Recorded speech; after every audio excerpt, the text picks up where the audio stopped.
This podcast is sponsored by Talkspace. You know when you're really stressed or not feeling so great about your life or about yourself? Talking to someone who understands can really help. But who is that person? How do you find them? Where do you even start? Talkspace. Talkspace makes it easy to get the support you need. With Talkspace, you can go online, answer a few questions about your preferences, and be matched with a therapist. And because you'll meet your therapist online, you don't have to take time off work or arrange childcare. You'll meet on your schedule, wherever you feel most at ease. If you're depressed, stressed, struggling with a relationship, or if you want some counseling for you and your partner, or just need a little extra one-on-one support, Talkspace is here for you. Plus, Talkspace works with most major insurers, and most insured members have a $0 copay. No insurance? No problem. Now get $80 off of your first month with promo code SPACE80 when you go to Talkspace.com. Match with a licensed therapist today at Talkspace.com. Save $80 with code SPACE80 at Talkspace.com.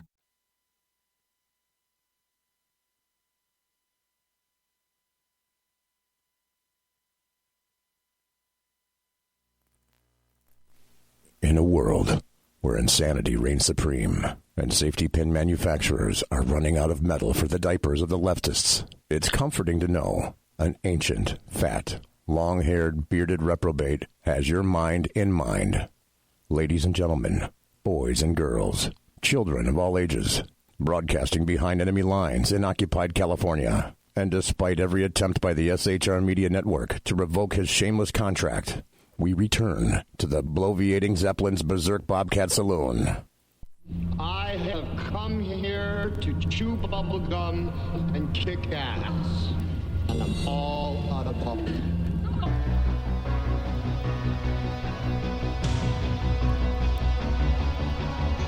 What a great show we got for you tonight.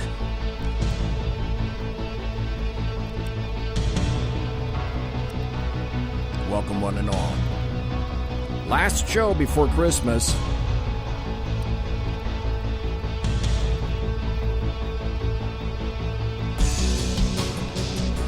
Ladies and gentlemen, boys and girls, children of all ages, welcome to the bloviating Zeppelin's Berserk Bobcat Saloon radio show, where I am broadcasting behind enemy lines in occupied California, live and direct from the sumptuous, palatial, and resplendent SHR Media studios, 2 miles east of the Bill Mill. That's the locus of evil on the entire left coast. That would be the Capitol building at 10th and L downtown, 10th and L streets, where late at night you can hear the death of common sense and also smell the odoriferous, terrible stench of sulfur and brimstone from the evil that resides within the Capitol building in Sacramento, California. You can also smell the odoriferous stench of poop all around California as well. Not a place you really want to be. It's more like a place you want to be from. I got to tell you this, belly up to the bar. We've kept your seat. It's great to see you back tonight. It is Thursday, December 19th. The year of our Lord, 2019. Angel, again, is going to be your bartendress tonight. She pours with the best of them. The lava lamp is, in fact, lighted to my right, your left. We don't water our drinks just like we don't water our conversation. Politics, religion, crime, culture, economics, race, sex, science, law. We talk about it all right here at the saloon. Nothing is sacred. The speech is free, but the booze is not. All we ask is that you flush the toilet, jiggle the handle. Don't forget to tip your waitress. As I indicated, last show before Christmas, and I think it's going to be a good one, we have a great guest, essentially, to have for you tonight before Christmas, which is, oh my gosh, are you guys ready? Christmas is, 6 days away now. Earl Jackson, are you there, sir? I am here, sir. How are you today? I got to ask you, are you prepared for Christmas? Got all your stuff done? Okay, that's a no. Well, here's the thing. Okay. We don't do a whole lot. We haven't had a tree in a number of years. Okay. live in the sticks. We don't have a lot of decorations up. And we already decided what we were going to get each other for Christmas. So technically, yeah, everything's done. Oh, okay. All right. I like people that plan ahead. You know, it's Christmas sometimes is like trying to get your dad when my dad was still alive. The conundrum every year was, God, what do I get Dad? He's got everything. So what am I going to get him that he really wants? And sometimes it would be something as small as a paperback book that he likes. Give him that. He's happy. But I can see what you're saying, because you guys have been married, you know each other, you're with each other 24/7 or kind of close to that. And you Close to it. You know what each other likes. You know what each other wants. So I guess there really isn't going to be much of the element of surprise in there. Maybe that's what you're saying. Well, years ago, my wife said to me, "Honey, this is what you're getting me. Thank you." Okay. And it's been smooth sailing ever since. That's perfect. You know, you got a system and it works for you. Who's going to dispute that? Yep. Not me. Good Lord. She We gets haven't. what she wants, and I gave her the perfect gift. It works out for the both of us. Good. Excellent. Because, folks, do you have people that, and it might be somebody directly in the family, or it might be a husband, wife, boyfriend, girlfriend, somebody like that will get you something tchotchke just to get you something? Because I've said for years, rather than something kind of dumb, just don't get me anything. I'd rather that, quite frankly. And still people will go out and get you, and then they give you, I don't know, a piece of burnt toast, and you look at the piece of burnt toast, and it's from them, and it's wrapped really nicely, but you open it up, and it's a piece of burnt toast, and you're supposed to go, "Oh, God, that was great." No, it's a piece of burnt toast, okay, and you really didn't want it, but the first thing you think of is, hey, regifting. But it's too late if it's Christmas. Exactly, yeah. Welcome to Mike in chat. Welcome to the Alaskan in chat. Welcome to Kaiser in chat. Thank you, folks, for being here. Earl, you are Earl Big E Jackson. You have your own show. So first, before we get on with the politics of life, tell folks a little bit about yourself, because I've got a bunch of new listeners. And also tell folks about your social media, and tell folks about the Liberty Cast, because you are your own radio host. So tell folks about all of that, please, Earl. Absolutely. Well, I grew up with Sackhead Sean. Well, not grew up. We met when we were quite young, and we worked together and in law enforcement.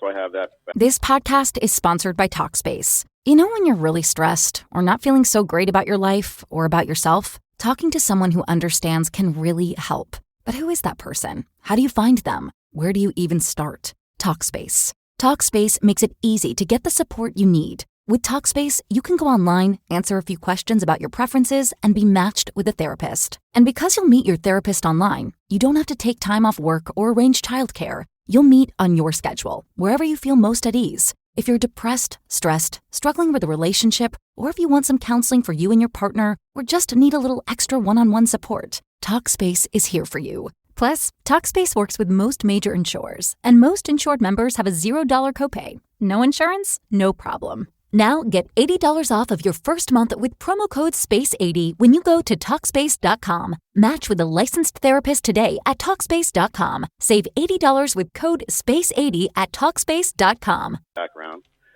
And shortly after that, I decided to get into another line of work. But I was always interested in politics. My parents were news junkies.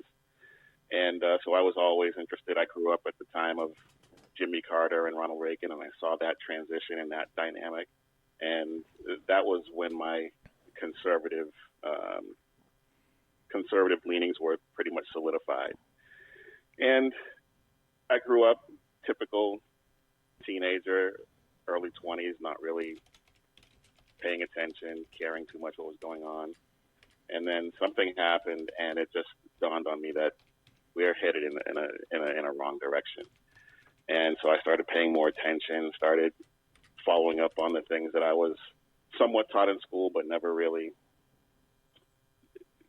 they didn't really drill it into us. So a lot of the things that I know about our history and a lot of the things that I read along the lines of the Federalist Papers and all the books about Thomas Jefferson and the founders, I did on my own.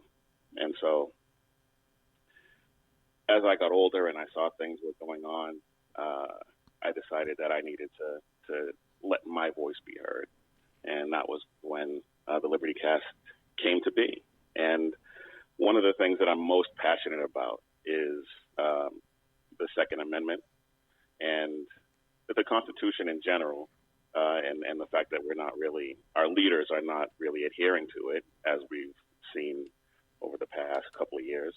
But the Second Amendment is something that's very, very special to me. And I live in a place where the quickest response for law enforcement might be 20 minutes. And when situations can be over in a matter of seconds, we need to be our own first responders. And the fact that they're doing everything that they can to take away that option from us is something that I just can't abide. So I'm doing what I can with my podcast to get that message out there. And I talk about other things too. I talk about politics, the politics of the day. And some of my most popular podcasts actually are the ones where I end up talking a little bit about pop culture, whether that's movies or TV shows or things of that nature. So it's a total package of the things that are going on today. You are at, folks, if you want to follow him, I would highly recommend it. Earl Jackson is he's on Twitter, at the Liberty Cast, lowercase. So you can follow him there. He's also at hashtag the Liberty Cast. He's also on, has his own website. Let me go to that right now. There it is. thelibertycast.net. Thelibertycast.net. And there you can pretty find much all the social media platforms, Twitter, Facebook, Instagram, and Parlay. I'm actually on Parlay as well. And it's at the Liberty Cast on all four of those. And I'm on his site right now. And you've got stories in here. It's divided into home, our story, podcasts, and mission. So you've got a story in here. You write your own stuff then, correct? Yes, I do. I don't write as much as I'd like, so some of the stories are a little older. But yeah, I write all my own stuff. The mission, you say, is at the Liberty Cast is to inform, shine a light on the left's nefarious goals, and to help prevent them from achieving their end game. One of the goals is to make sure that we focus quite a bit here on the Liberty Cast is gun control. Just like you said, we're strong Second Amendment advocates, and me too. Now, last time you were on, which is actually the first time you were on, Sean, owner of SHR, didn't tell me that he knew you, bastard. And he just came in to help with stuff, and he just went out to go do his laundry, so he's still around. But he didn't tell me that he knew you. You started as being an East Coast guy, so you guys were working together for a police department. He left. He came all the way to the West Coast. You left the East Coast, and you ended up going to Texas, which is where you've been now for a number of years. So I got to ask you, Earl, I'm talking to Earl Jackson, folks, why Texas? Why did you go from the East Coast and boom, right into Texas? It was a decision process that we made. I got married, and my wife is from Maine, and so I was pretty much resigned to staying in New England. But she, out of the blue, without any prompting from me, said, let's move somewhere else. So we looked at places like Atlanta, and we looked at Tennessee and Arizona, but Texas was always near and dear to my heart because I had my boot camp and tech school in the Air Force here in Texas, and I loved it the entire time I was here. And so between that and the economy at the time when we moved, Texas and the Austin area was the perfect landing spot for us. So you've been in Texas about how many years now? We moved here in January of 2006. Okay. So it'll be 14 years in January. Okay. Overall, happy with Texas? I'm getting to a point here in a bit. I absolutely love Texas. Okay. Where you are you kind of close to the coast where it's kind of humid, or are you more in the middle of Texas? I'm in Central Texas. Okay. In the greater Austin area. Okay. Somebody in chat, Mike in chat says, hey, and thanks for reminding me of this, Mike, because not only did Sackhead Sean neglect purposefully to tell me about you, so when we first spoke, you said, oh, yeah, blah, blah, blah, and Sackhead Sean is, what? Duh. I didn't also know that you were married, and we've been carrying a commercial called Carry Girl, and I didn't know that because, you know, we put the commercial on and everything. I didn't know that the proprietor of Carry Girl also, thanks, Sean, is your wife. He didn't tell me that either. That's right. Yeah, he seemed to be reluctant to give up any information. Yeah. I don't know what's up with that. That seems kind of weird. I brought up Texas because towards the end of the hour, I want to talk about you with Texas and some of the changes that are going on and involving Texas. This podcast is sponsored by Talkspace. You know when you're really stressed or not feeling so great about your life or about yourself? Talking to someone who understands can really help. But who is that person? How do you find them? Where do you even start? Talkspace. Talkspace makes it easy to get the support you need. With Talkspace, you can go online, answer a few questions about your preferences, and be matched with a therapist. And because you'll meet your therapist online, you don't have to take time off work or arrange childcare. You'll meet on your schedule, wherever you feel most at ease. If you're depressed, stressed, struggling with a relationship, or if you want some counseling for you and your partner, or just need a little extra one-on-one support, Talkspace is here for you. Plus, Talkspace works with most major insurers, and most insured members have a $0 copay. No insurance? No problem. Now get $80 off of your first month with promo code SPACE80 when you go to Talkspace.com. Match with a licensed therapist today at Talkspace.com. Save $80 with code SPACE80 at Talkspace.com. This funny thing is, a couple of years ago, a representative from Texas, Al Green, gave a foreshadowing of things to come.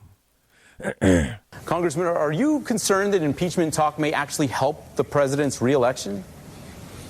I'm concerned that if we don't impeach this president, he will get reelected. Thanks, Al. So that was the story from the very beginning.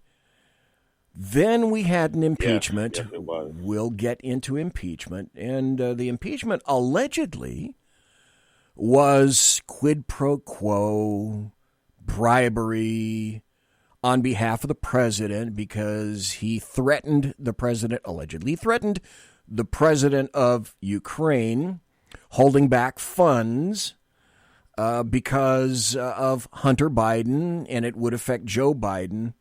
But who really demanded quid pro That was the assignment quo I got. here? I got all the good ones. So I got Ukraine. And I remember going over convincing our team, or others, to convincing that we should be providing for loan guarantees. And I went over, I guess, the 12th, 13th time to Kyiv, and I was supposed to announce that there was another $1 billion loan guarantee.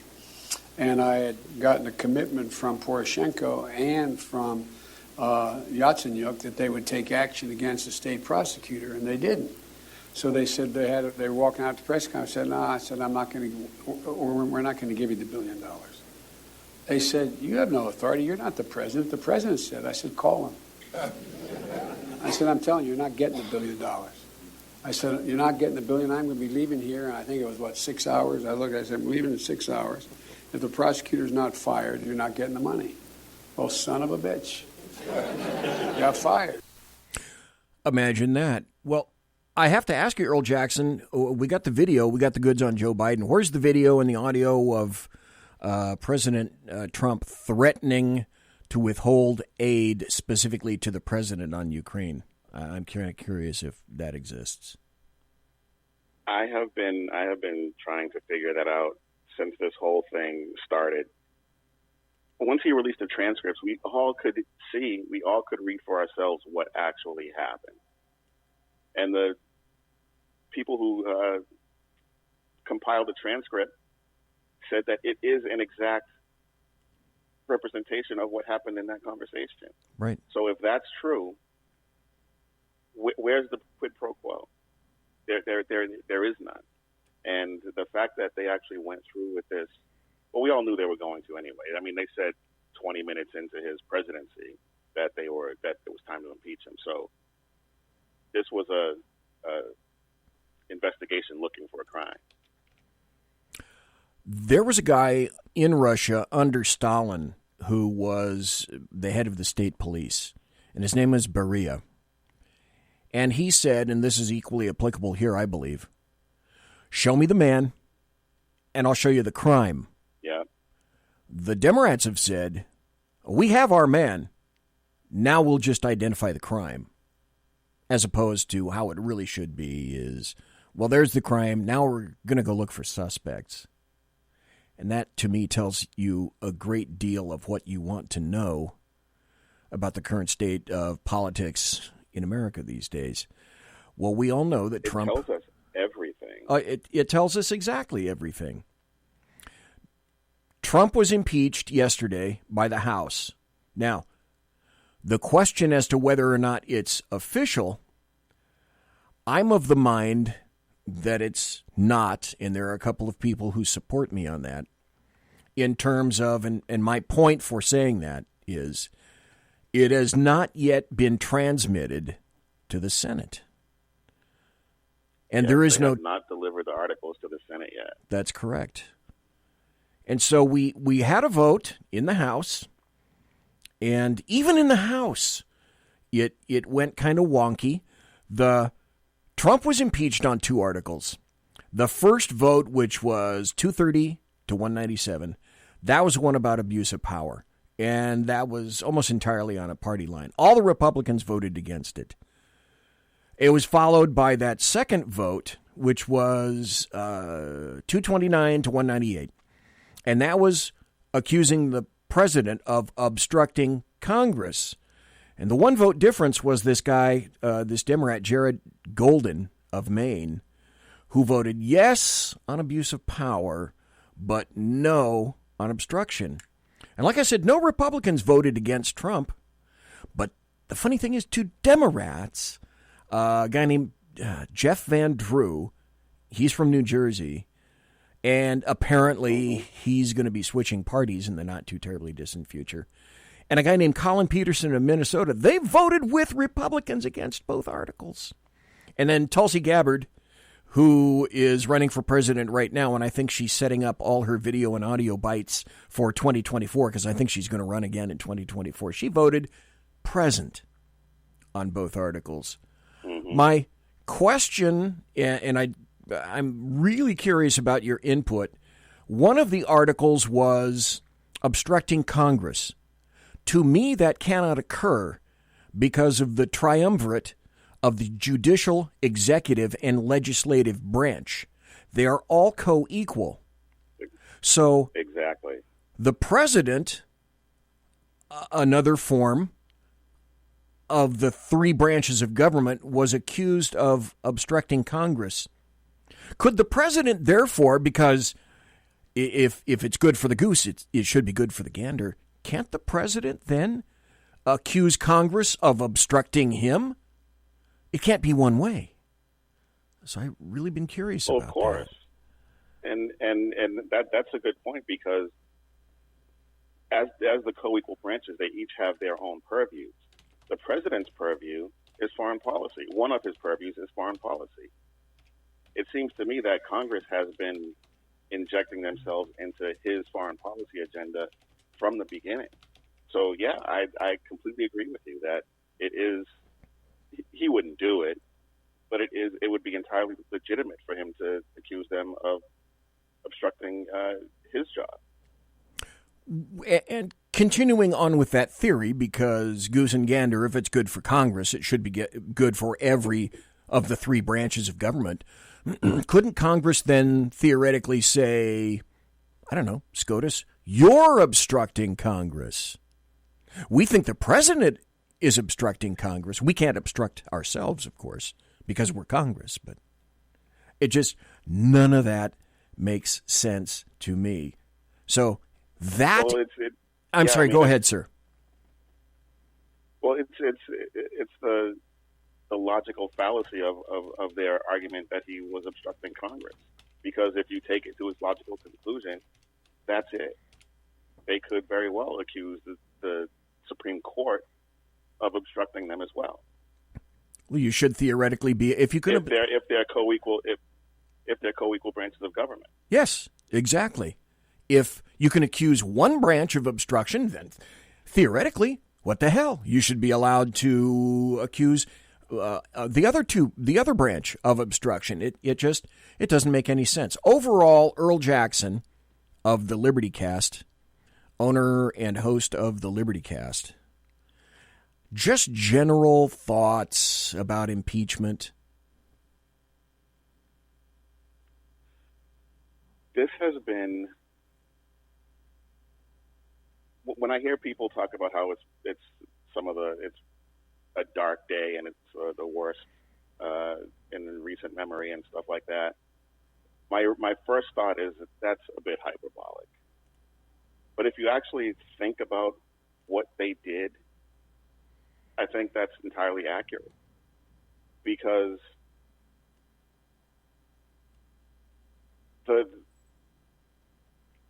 they have basically made the president look, I'm not going to say made him look foolish, but they've made themselves look foolish. They've made our government look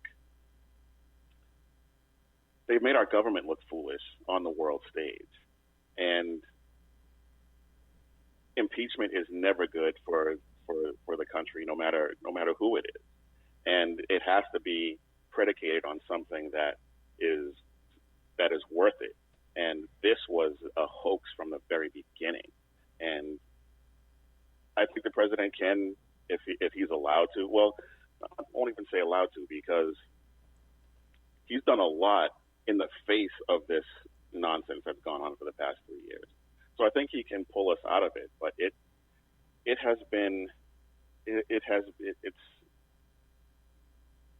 been one of the worst things that I've witnessed in my following politics, and I've seen a lot.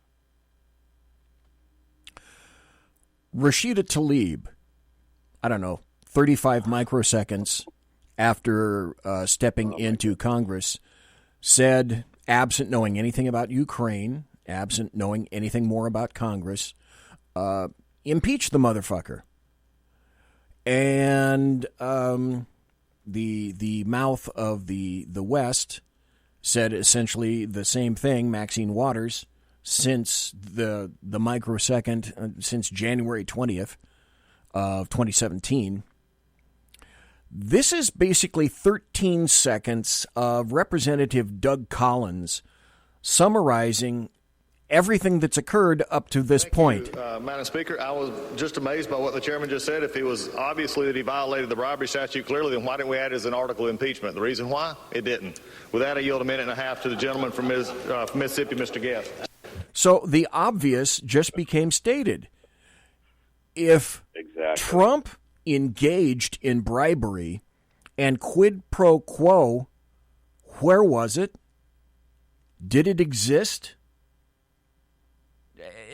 If they don't have the confidence of their convictions, then what do they have? They have nothing. And here's the other thing. I read the articles of impeachment, didn't see a crime listed anywhere.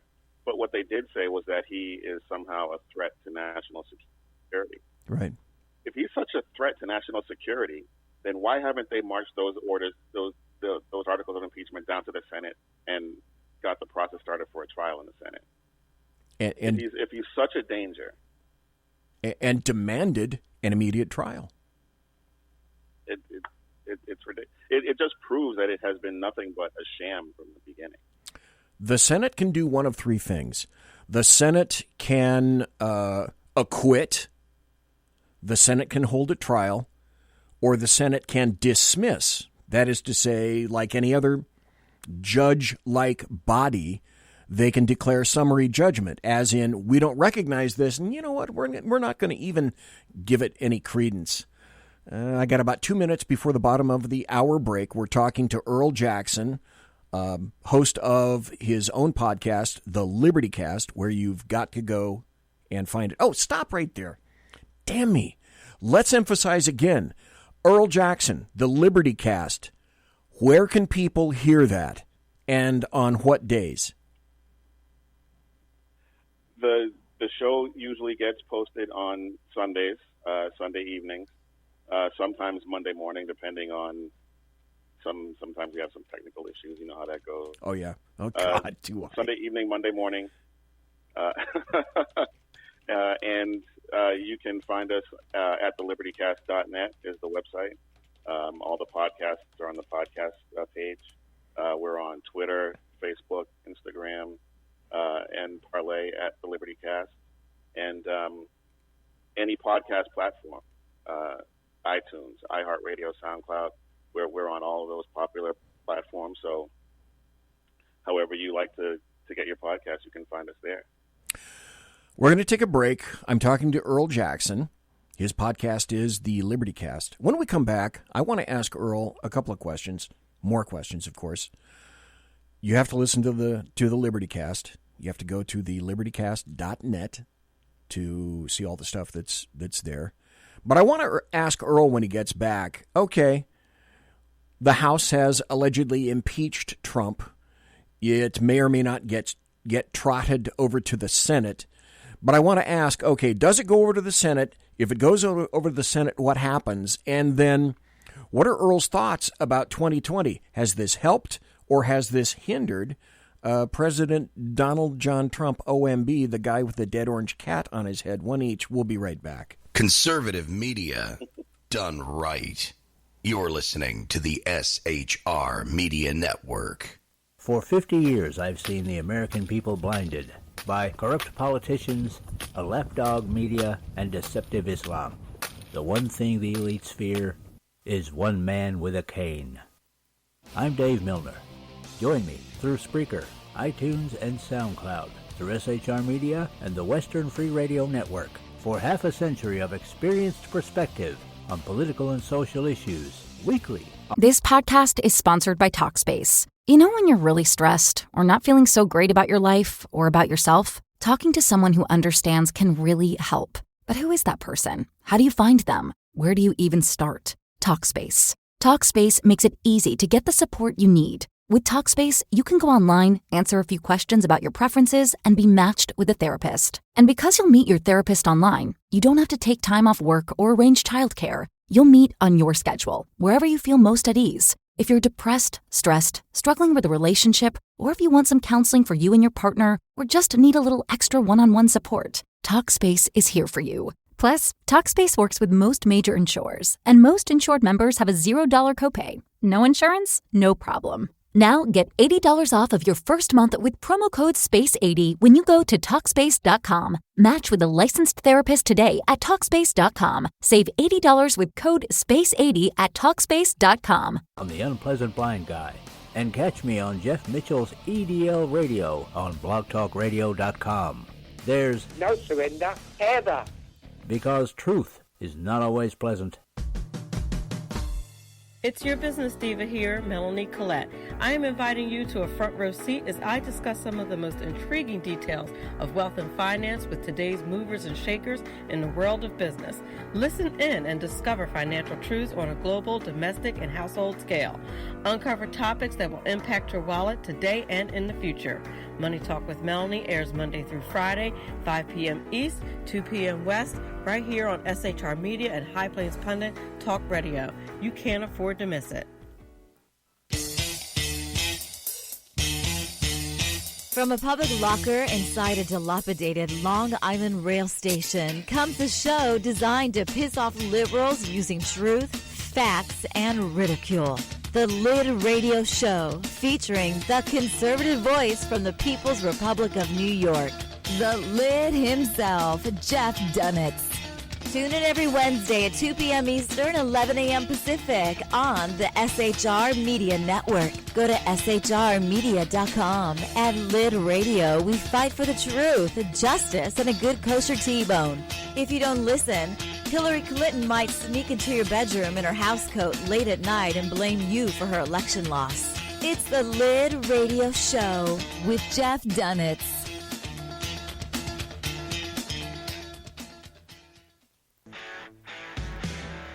Hey girls, Carry Girl Gear is here. More and more women every day are concealed carrying, participating in competitive shooting, and getting firearms training.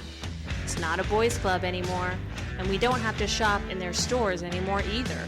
Finally, a cool and unique clothing line just for women. Dope tees and hats for the patriotic concealed carry and 2A girl. So what are you waiting for? Go check out carrygirlgear.com today.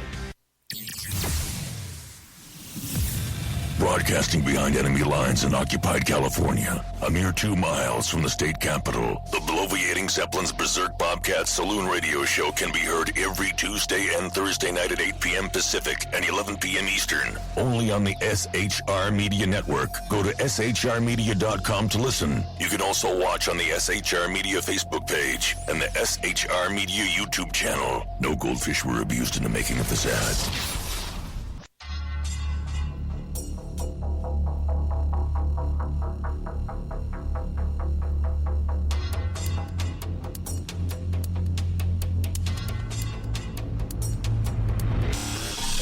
Show on the SHR Media Network, Sackheads Against Tyranny on shrmedia.com. Go there quick like a bunny, 11 p.m. Eastern, 8 p.m. Pacific every Wednesday, live and direct on the SHR Media Network, shrmedia.com. Be there.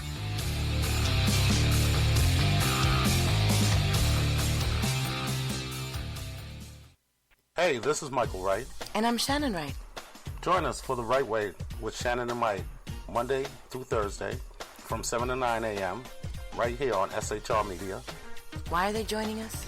For fun things like sports, politics. Oh, maybe some news and entertainment?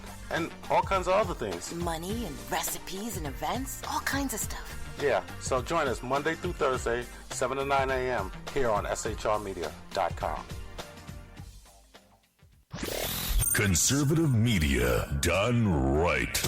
You're listening to the SHR Media Network. Ladies and gentlemen, boys and girls, children of all ages, we're back. I am BZ. You are listening to the bloviating Zeppelin's Berserk Bobcat Saloon radio show, where I am broadcasting behind enemy lines in occupied California, spell it with a K. 2 miles east of the veritable belly of the beast, the locus of evil on the entire left coast, coast.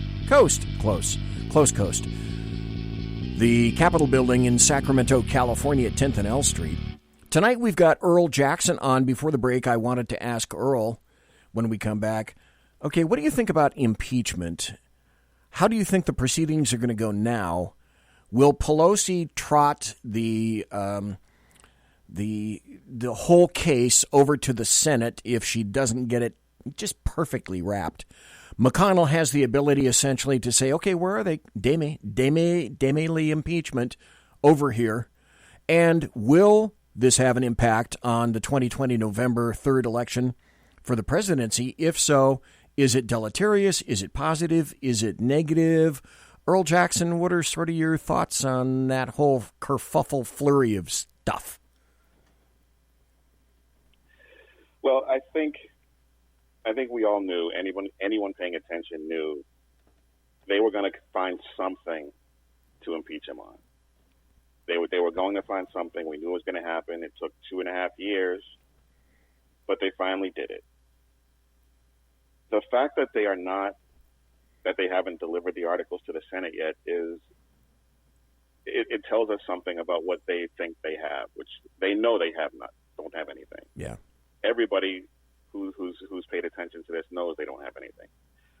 Although I will say I've had interactions on social media with people who I thought were smart people. Uh-oh. And it's like, you really believe that this has some substance, and they do. And I can't believe it. It's mind-boggling. But if Nancy Pelosi doesn't get the articles to the Senate, I would say by December 31st, I think McConnell should just dismiss. Say this is not valid. We're not going to waste our time waiting for this nonsense, and move on. That would probably have some people would probably find that distasteful. Some people will probably be upset, but if it was so urgent that they had to do this, it took 86 days for this inquiry. Yep. Where Bill Clinton's took, I think, 1,500. I mean, this was a rush job from the beginning. So if it was so important that they had to rush it to this extent, and now they're just going to say, we'll wait. Yeah, I'd say dismiss. Yeah, it's like critical. It's critical that we get. Well, I guess it's not that critical. Okay, I'll hang on to it for a while. I'll hang on to it. I love you mentioned social media. I love the response of social media. This is something I found and I retweeted because it's so damn stupid. This is from, well, consider the source, Maine Antifa. Okay. There's a picture of some pink-haired dude with a little... This podcast is sponsored by Talkspace. You know when you're really stressed or not feeling so great about your life or about yourself? Talking to someone who understands can really help. But who is that person? How do you find them? Where do you even start? Talkspace. Talkspace makes it easy to get the support you need. With Talkspace, you can go online, answer a few questions about your preferences, and be matched with a therapist. And because you'll meet your therapist online, you don't have to take time off work or arrange childcare. You'll meet on your schedule, wherever you feel most at ease. If you're depressed, stressed, struggling with a relationship, or if you want some counseling for you and your partner, or just need a little extra one-on-one support, Talkspace is here for you. Plus, Talkspace works with most major insurers, and most insured members have a $0 copay. No insurance? No problem. Now get $80 off of your first month with promo code SPACE80 when you go to Talkspace.com. Match with a licensed therapist today at Talkspace.com. Save $80 with code SPACE80 at Talkspace.com. Thin beard, and he's holding up his phone. Literally, he's got pink hair and resist on his T-shirt. What a stud. And it says, what? Me waking up knowing Trump is no longer president as of today. We won. The fascists lose. Resist. These dumb shits actually think Trump's no longer president. Okay, I wonder who's president, who's vice president, and what happened to all the cabinet positions, you dumb piece of shit. Okay, other than that, moving along. But I just had to pass that along because, as you indicate, yeah, these people really, honest to God, are that stupid. The interesting point is that Mitch McConnell... I can't believe how many people... Go ahead. The other thing is... Mitch McConnell pulled one card out of the pack. I don't know if he's going to play it, but he talked about it. He said that the impeachment years under Clinton, those were good times. Those were so good that maybe he wants to bring him back. So rather than keep having his counterpart Chucky Schumer negotiate by way of MSNBC, essentially, Senate Majority Leader Mitch McConnell said he might just simply reinstate the rules package that governed Bill Clinton's impeachment 20 years ago. And as you mentioned, oh yeah, by the way, that includes a dismissal option. Well, okay, it's out there. I guess it's out in the ozone. What were you going to say, Earl?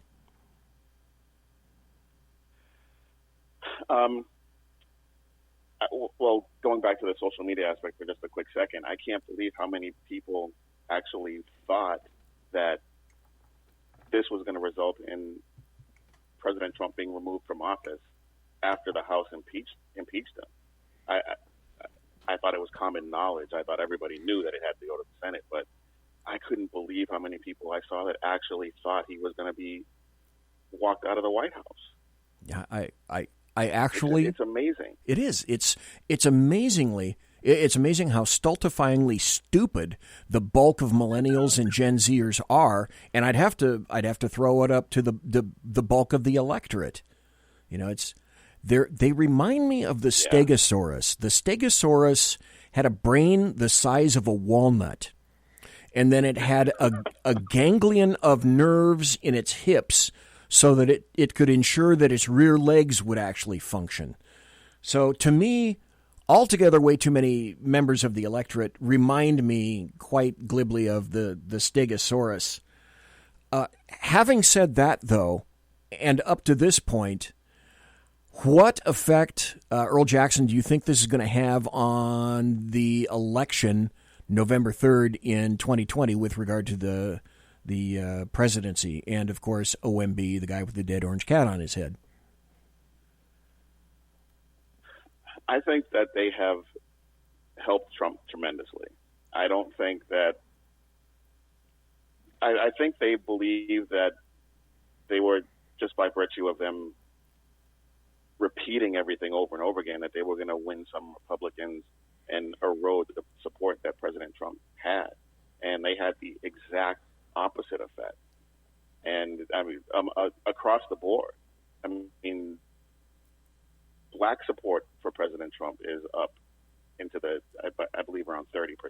I mean, it's And if that metric stays, they have no shot. It's about. So I think that they did themselves a tremendous disservice by going about it this way. And it's only going to bode well for Republicans in 2020. I talked to Lonnie Poindexter Tuesday night, and he said, yeah, the last thing that he'd seen about that is that Trump had an approval rating of about 35%. And like you say, if he can keep that, dude, okay, you're in. Yeah, I mean, and he has to keep that, though. We can't just say, oh, he's got that, so it's just going to be smooth sailing until then. No. We have to make sure we keep the pressure on and don't just sit back on our laurels and say, yeah, y'all screwed up, so now we'll just cruise to November 3rd and take it for another 4 years. It's not going to work that way because they're not going to stop. You can't do with people what the Democrats have done for altogether too long, is put everybody on ignore mode except during a time of potential election. Then you pay mouth attention to people, and then as soon as you're installed, then everybody else can go to hell. Trump can't afford to do that. Trump better not do that. No. But he's the individual that has kept the greatest bulk of campaign promises that I've ever seen on presidential candidate for quite some time. The other thing I want to ask you, in the face of all this opposition that he's had, it's amazing, really. Don't you think, Earl Jackson, that has a great deal to do with the pushback that's occurring these days? Everybody assumed that Hillary Clinton she was a bona fide gimme. She's going to get in there and then everything will work swimmingly. We'll hold everything. We'll get back the Senate. We'll keep the House. We'll have a wonderful individual in the Oval Office. And yet, despite all the forces that were arrayed against Trump, all of the American media maggots, essentially all of Europe, all the rest of the world, all the cheating, all the corruption, as I've said, corruption 24/7, all the corruption you can stand right there. And despite all that, now we're discovering that everything that the Democrats are claiming that the Republicans and Trump have been doing, it's being revealed that they're the ones that are guilty of precisely those same things. Do you think they're going to be sorry that they went for this impeachment? I honestly don't know if they're self-aware enough to be sorry. Could they not impeach? Say that again? Could they not impeach? Was that ever an option for them? No, I don't think it was, because even before his inauguration, they were saying they were going to impeach him. So I think that the rabid. This podcast is sponsored by Talkspace. You know when you're really stressed or not feeling so great about your life or about yourself? Talking to someone who understands can really help. But who is that person? How do you find them? Where do you even start? Talkspace. Talkspace makes it easy to get the support you need. With Talkspace, you can go online, answer a few questions about your preferences, and be matched with a therapist. And because you'll meet your therapist online, you don't have to take time off work or arrange childcare. You'll meet on your schedule, wherever you feel most at ease. If you're depressed, stressed, struggling with a relationship, or if you want some counseling for you and your partner, or just need a little extra one-on-one support, Talkspace is here for you. Plus, Talkspace works with most major insurers, and most insured members have a $0 copay. No insurance? No problem. Now get $80 off of your first month with promo code SPACE80 when you go to Talkspace.com. Match with a licensed therapist today at Talkspace.com. Save $80 with code SPACE80 at Talkspace.com. Radical leftist base that they have, I think that they had no choice but to capitulate to them and do whatever they could to get this impeachment done. And they're going to pay the price for that. I think there's going to be a big price to be paid for that. The biggest price that I think so, and I go ahead, Earl. Go ahead. The biggest price that I think is going to be paid. That, sorry, go ahead. The biggest price that I think is going to be paid is the triumvirate that Trump is going to hold the White House. They're going to keep the Senate. And they're going to retake the House. And as opposed to President Bush, who was quailing in fear, along with the rest of the Republicans, oh my God, what do we do with all this power? I don't think Trump's going to have any problem whatsoever wielding the power that the House and the Senate, holding the House and the Senate, are going to give him. Any doubt about that, Earl? I have no doubt whatsoever that he will keep his foot on the gas on the next 4 years.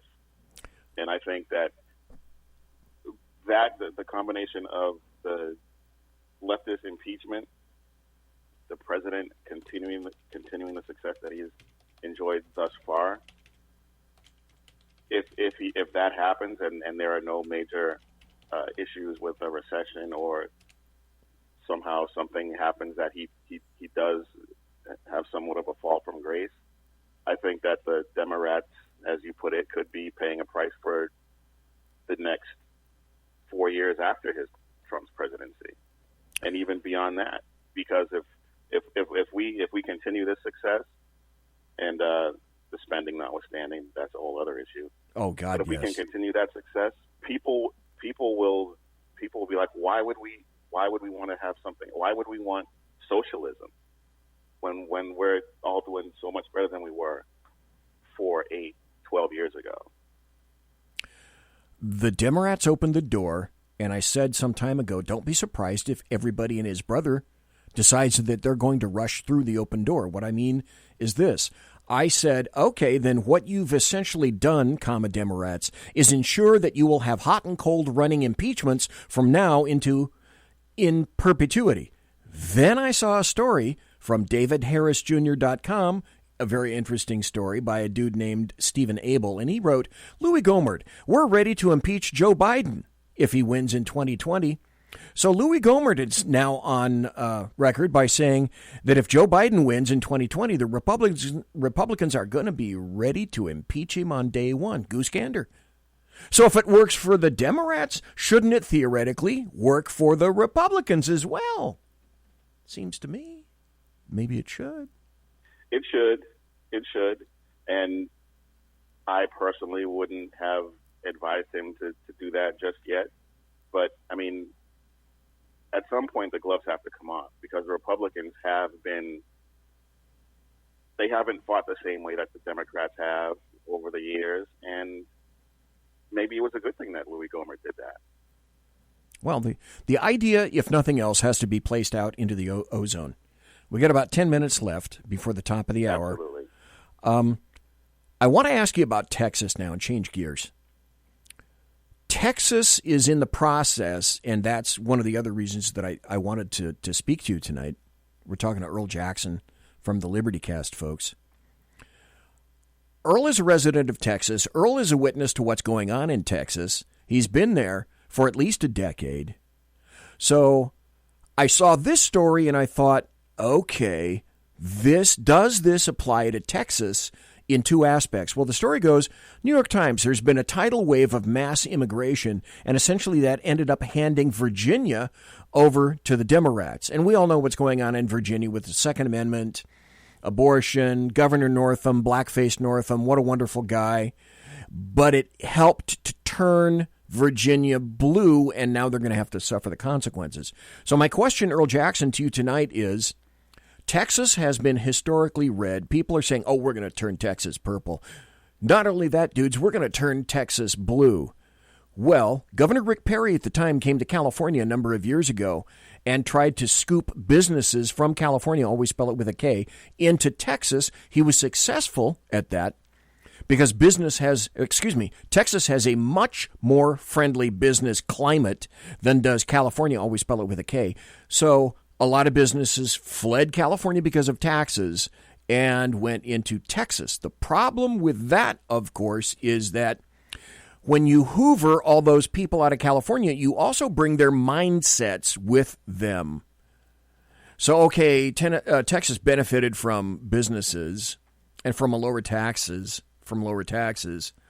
but what has been the effect, Earl Jackson, of essentially an assload of leftists coming in and infesting major cities more than they were before?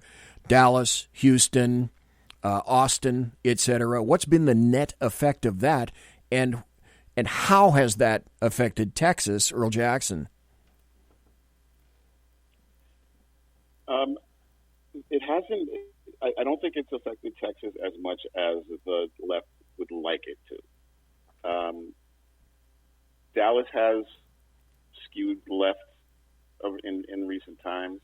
Austin has always been the lone blue dot in a sea of red that is Texas. And Houston now with their leftist police chief who left Austin, they're starting to skew a little left. But and I know that those are population centers, but I think that overall it will probably swing 2 or 3 percentage points in a national election. I don't think it's going to have a huge impact right away. And I would like to think, and this is probably wishful thinking, but I would like to think that people coming from the hellhole that is California, always spell it with a K, that they'll see what is happening here in Texas and the life that they can have here in Texas, and choose not to vote in the same policies that they had when they were over there on the left coast. It hasn't happened yet. I'm not saying it won't, but I think it's a bit overblown and a bit premature at this point to think that Texas is going to turn blue. Because a lot of people on the left are saying, we got it. We got them by the glottis, and we're not going to let up. So I'm wondering if that's having any kind of an impact. Those same people thought Hillary Clinton was going to win in 2016. So, well, yeah, there is that. I got to say one thing, Earl Jackson. You guys have got one of the coolest governors ever in Governor Abbott. Don't we, though? Yes, we do. Do you think, or do you know if there are any challengers to Abbott? And when's he up? I offhand, I have no idea when he's up, and what might his chances be at this point of keeping the governorship? Because, boy, you guys need to keep him. Oh, desperately. I thought he was. I thought he was up in 2020, but I don't think that's the case. I think it might be 2022. I'm not entirely sure at this point. It hasn't been in the news at all yet, so I'm not sure exactly when that's going to take place. I don't see any challenges on the horizon at this point. Outstanding. He's done such a phenomenal job, and even Rick Perry, when he was here, he was doing a great job too. And I think Governor Abbott has taken it and run with it. And I don't see a challenge anytime soon, unless something terrible happens with the economy, which is not going to happen. I don't believe so. I think he's in the mansion for another term at least, as long as he wants. In terms of, let's see, for your senators right now are John Cornyn and Ted Cruz, if I'm not mistaken. Are you guys? Do you anticipate who's that massive stupid guy that was running for president? I can't even think of his name now. Oh, Beto O'Rourke. Is Beto O'Rourke going to be back? Francis. Yeah, Robert Francis. Yeah, let's call him Beto because he's about as Mexican as my car. And it's from Germany. So is Beto going to come back, do you think, for any kind of a challenge? Because he ran against Cruz last time, I think, didn't he? He ran against Cruz, and he actually came very close to beating Cruz last time.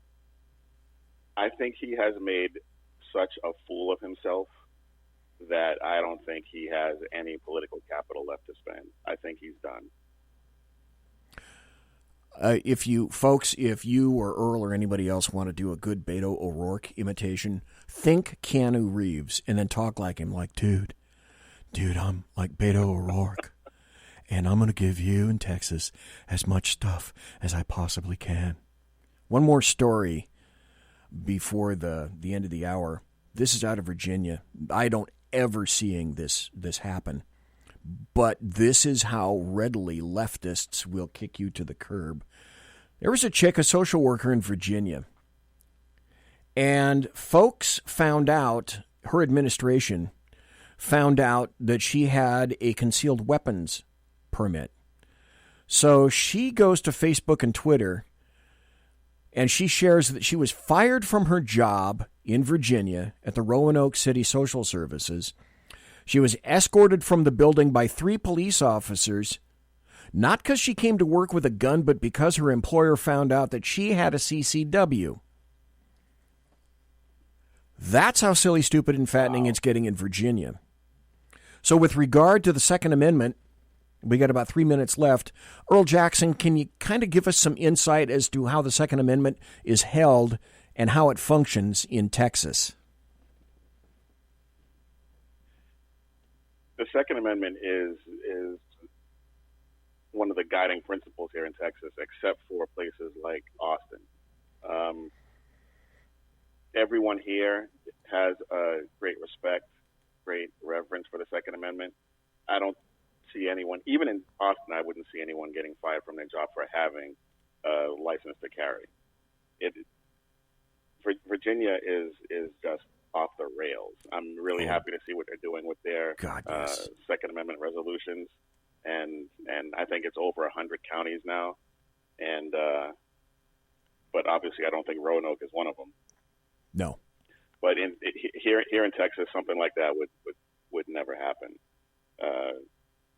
Chances are, in any municipal building you go to, half the people have guns in there, locked in their cars at this point. I mean, that's silly to me. But on the Virginia thing, like like I said, they have over 100 counties now, I think, that have signed Second Amendment resolutions. Some of them have actually passed ordinances. And there's one county, and I can't recall off the top of my head right now which one it is, but they have set aside funds for a militia. That's how serious it is in Virginia right now. People on social media have told me, oh, shoot, I only got 1 minute left. People on social media have told me that Texas is going to be the locus, the center point of some kind of pushback from the Second Amendment. I don't think it's going to be Texas. Virginia is pushing the envelope so much, I think it's going to be Virginia. Any thoughts on that, Earl Jackson? I agree with you 100%. I think it is going to be Virginia. And my only concern is, my only problem is that if the people that are pushing this now had voted in the last election, they probably would not be in this situation to begin with. Exactly. And so that's the one thing that we have to make sure that people do is get out and vote. Exactly. Folks, we've been talking to Earl Jackson. Thank you ever so kindly, sir, for being here tonight. Tell folks where they can listen to your podcast, The Liberty Cast. Well, you can find us the website, thelibertycast.net. Go to the podcast page, and you'll find all the podcasts there going back pretty much since we started. We're on all the major podcast platforms, Spreaker, Spotify, iHeartRadio, iTunes, and you can follow us on social media at The Liberty Cast on Twitter, Facebook, Instagram, and Parlay. Earl Jackson, thanks for staying up late tonight. You're from Texas, but still it's 9 o'clock here, which means it's 11 o'clock there, a 2-hour difference. So thanks for staying up so late. Merry Christmas to you, Earl Jackson. Well, thanks for having me. You and your family, God bless, and you guys take care. And in 2020... Merry Christmas to you and yours as well. Thank you, sir. In 2020, I'm going to have you back some more, so I apologize for not having you back more frequently. Thank you kindly tonight. This podcast is sponsored by Talkspace. You know when you're really stressed or not feeling so great about your life or about yourself? Talking to someone who understands can really help. But who is that person? How do you find them? Where do you even start? Talkspace. Talkspace makes it easy to get the support you need. With Talkspace, you can go online, answer a few questions about your preferences, and be matched with a therapist. And because you'll meet your therapist online, you don't have to take time off work or arrange childcare. You'll meet on your schedule, wherever you feel most at ease. If you're depressed, stressed, struggling with a relationship, or if you want some counseling for you and your partner, or just need a little extra one-on-one support, Talkspace is here for you. Plus, Talkspace works with most major insurers, and most insured members have a $0 copay. No insurance? No problem. Now get $80 off of your first month with promo code SPACE80 when you go to Talkspace.com. Match with a licensed therapist today at Talkspace.com. Save $80 with code SPACE80 at Talkspace.com. Well, I'm Earl looking Jackson. forward to it. Thank you, sir. Thank you. Have a good one. Thank you. Folks, that was Earl Jackson. We're going to have him back when we go into the second hour. Now, I'm going to talk about Afghanistan and some thoughts on Afghanistan. The phone number is going to be open, 575. Wait, why did I get 575? I think I got 575 because it's the Roswell, New Mexico phone number. Area code 575 is in Roswell. Huh. It's 575-208-4481. I'll put the number up in chat. You know what's going to happen? We're going to be right back after this. Conservative media done right. You're listening to the SHR Media Network. From a public locker inside a dilapidated Long Island rail station comes a show designed to piss off liberals using truth, facts, and ridicule. The Lid Radio Show, featuring the conservative voice from the People's Republic of New York, the Lid himself, Jeff Dunitz. Tune in every Wednesday at 2 p.m. Eastern, 11 a.m. Pacific on the SHR Media Network. Go to shrmedia.com. At Lid Radio, we fight for the truth, justice, and a good kosher T-bone. If you don't listen, Hillary Clinton might sneak into your bedroom in her housecoat late at night and blame you for her election loss. It's the Lid Radio Show with Jeff Dunitz. For 50 years, I've seen the American people blinded by corrupt politicians, a lapdog media, and deceptive Islam. The one thing the elites fear is one man with a cane. I'm Dave Milner. Join me through Spreaker, iTunes, and SoundCloud, through SHR Media and the Western Free Radio Network, for half a century of experienced perspective on political and social issues, weekly on The Unpleasant Blind Guy. And catch me on Jeff Mitchell's EDL Radio on blogtalkradio.com. There's no surrender, ever. Because truth is not always pleasant. This is Shannon Wright of The Right Way with Shannon and Mike in the AM. Mike's not here, so I gotta talk fast. You gotta join us. Fall season. Getting ready to start up with a whole bunch of new stuff. News and food and politics and sports and entertainment and a whole bunch of stuff. But wait, Mike's coming. I gotta go. Remember, Shannon and Mike in the AM on SHR Media, Monday through Thursday, 7 to 9 a.m. Make sure you tune in. Featuring right thinking from a left brain and doing the job the American maggots won't. BZ is fundamentally changing America one diaper at a time. Just when safety pin manufacturers are running out of metal for the diapers of the leftists, where the speech is free, but the drinks are not. The bloviating Zeppelin's Berserk Bobcat Saloon can be heard every Tuesday and Thursday night, commencing at 11 p.m. Eastern and 8 p.m. Pacific, where pushback is a requisite art form in and of itself. Let your ossicles be truly liberated when you listen to the bloviating Zeppelin's Berserk Bobcat Saloon, only on SHR Media Network. No ferrets were harmed in the making of this ad. Join me, Jack Alexander, for the Jack Alexander Experiment podcast, as I take a unique outsider's look at the issues affecting the USA. I fearlessly take on the issues that everyone else is too scared to touch. The Jack Alexander Experiment podcast is available wherever good podcasts can be found, like Spreaker, iHeartRadio, and Google Podcast.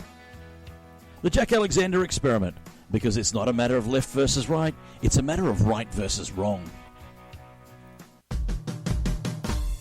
It's your business diva here, Melanie Collette. I am inviting you to a front row seat as I discuss some of the most intriguing details of wealth and finance with today's movers and shakers in the world of business. Listen in and discover financial truths on a global, domestic, and household scale. Uncover topics that will impact your wallet today and in the future. Money Talk with Melanie airs Monday through Friday, 5 p.m. East, 2 p.m. West, right here on SHR Media and High Plains Pundit Talk Radio. You can't afford to miss it.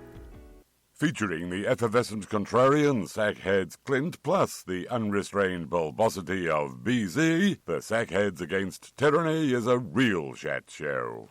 Doubling your late-night conservative talk show pleasure with double the hosts, you can listen every Wednesday night at 8 p.m. Pacific, 11 p.m. Eastern. Please note, some contents may have settled during shipping. Member FDIC, batteries not included, warranty void in Montenegro. Conservative media done right. You're listening to the SHR Media Network. Ladies and gentlemen, boys and girls, children of all ages, we are back. The first hour is gone. Thanks again to Earl Jackson for being here. You can listen to him on the Liberty Cast. Go to his website, thelibertycast.net, and you can listen to his podcasts. Great website, great guy. Going to have him back more in the future in 2020. There are changes coming up for 2020. Don't want to tell you what they are, but I just want to let you know there are going to be some changes here on the show in 2020. I might be more insistent about a few things. I got Kaiser, if I'm not mistaken, I think I got Kaiser on the phone. Are you there? Oh, yeah, I'm here, BZ. Okay. Can you hear me? Yes, I can. Quite well. Thank you. Courtesy of my wife having set up the phone in fashion that I just have to love her to death. That was an early Christmas present to me because I had to get away from X-Lite. In any event, when folks call, just to let you know, on this, because I don't have call waiting, if you call while another caller is on, I'm going to hear the phone ring. And it'll go bing, bing, bing, bing, bing, and then I'm going to have to hang up because that becomes obnoxious. So until I get call waiting, and that's next, I swear to God, that's next. Kaiser, what do you think? What do you have to say? Because I'm going to ask you a question about Afghanistan in just a bit after I read, maybe an article or two about that. How you doing tonight, sir? Oh, I'm doing outstanding, brother. I just wanted to call back real quick on something that you guys brought up with Virginia. Okay. I made kind of a joke in the chat room about it, but it is true. You know, emergency management, that's kind of my bailiwick, right? Right. So, remember I've talked about this, I believe, on your show, and I know we did on, me, you, and Alan were talking on the one show we did on my podcast, how, you know, all the highways are basically a way to control traffic. And I always look at highways, okay? And what you see with Virginia going off the rails, to the east of D.C., you have Delaware, New Jersey, to the north, New York, and Philadelphia, right?